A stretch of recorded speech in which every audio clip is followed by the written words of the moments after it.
Hey, here's our Locksmith. I'm going to give a little presentation here on a trick you can do with the Dolphin.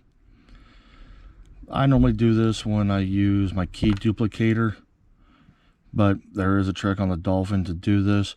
You got a customer that states their key doesn't always work. Well, you got two tricks you can do. Pull the lock, take the code, cut a new key by code, but when you look at the lock and it's worn out, this little bad boy here can do you some nice tricks.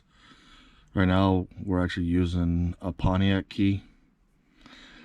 With that key there, I know the test key is going to be a B106 or a P1115. We're going to use the Dolphin.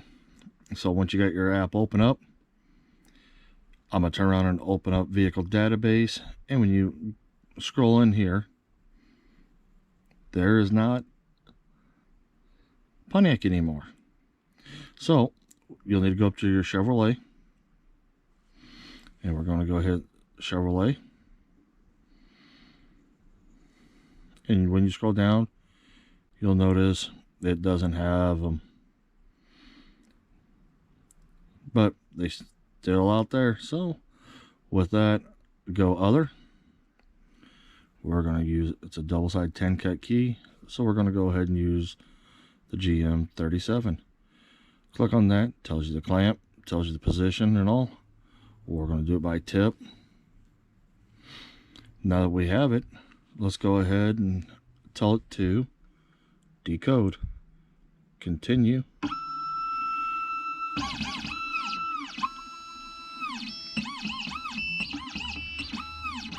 While it's going through its calibration,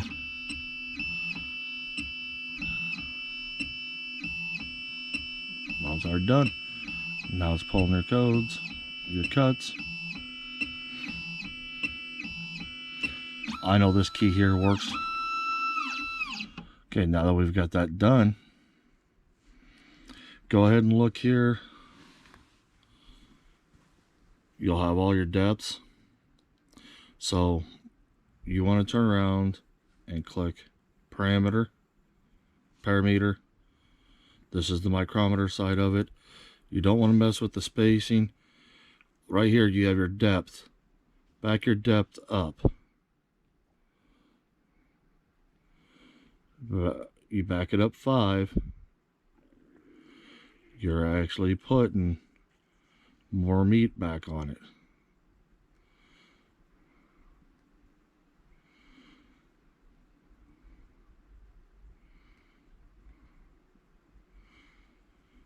So we've got that done there. Let's go ahead and remove the key. Put the new key in. Now we've got it done. I haven't changed anything. Hit cut key. Continue.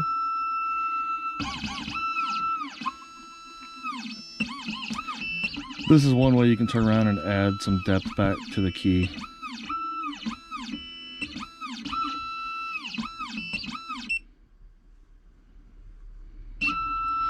And it wasn't telling me it wanted me to use a different cutter. I use the tube no matter what.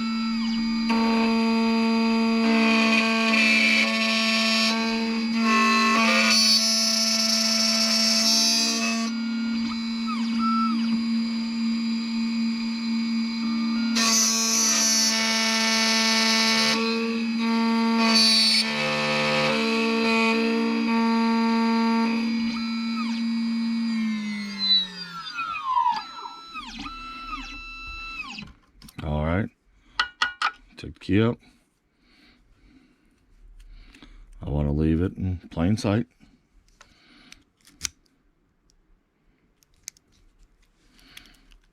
And notice you just added some depth to the key.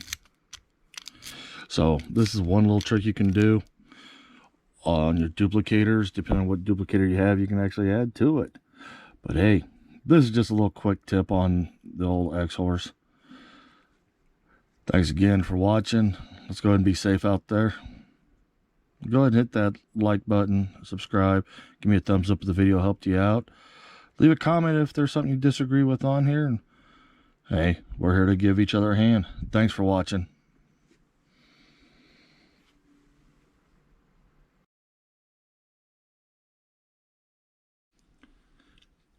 I just wanted to add a little bit onto this video.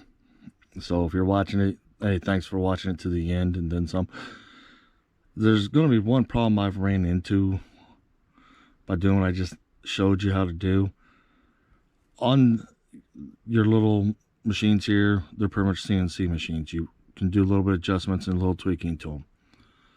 This is why I prefer a manual duplicator, because you can get in there and actually adjust it.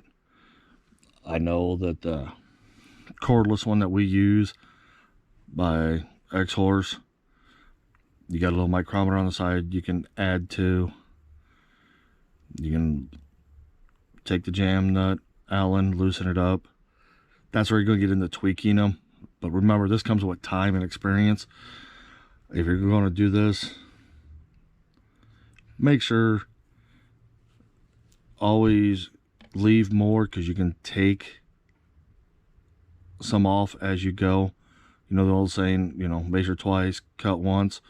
Well, this way here, I'd err on the side of caution first. Do it on your mechanical key that you're using, not on your transponder key. Once you get a mechanical key that works smooth,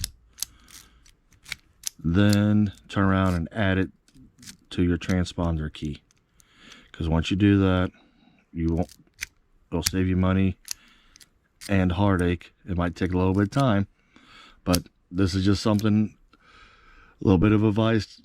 Take it for what it's worth.